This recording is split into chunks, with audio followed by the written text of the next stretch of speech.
Y a des maisons où on vit sans vraiment exister, des jours qui se ressemblent tous et des larmes qu'on ravale dans le silence du soir, seul dans sa propre vie.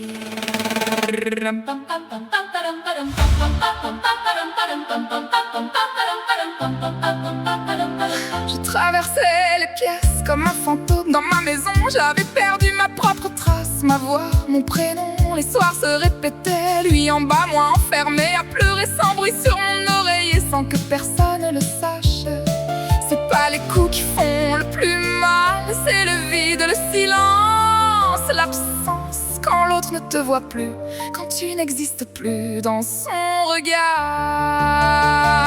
Mais j'ai décidé de ne plus attendre d'exister dans les yeux de quelqu'un qui ne me voyait plus. J'ai décidé que ma vie m'appartenait, que j'avais le droit d'être là pour moi.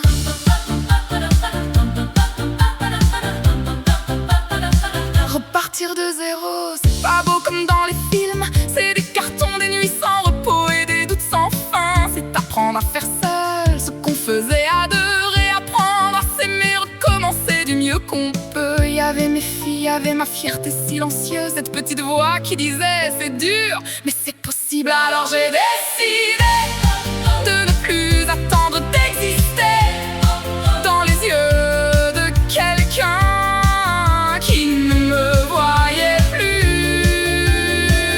J'ai décidé que ma vie m'appartenait, que j'avais le droit d'être là pour moi.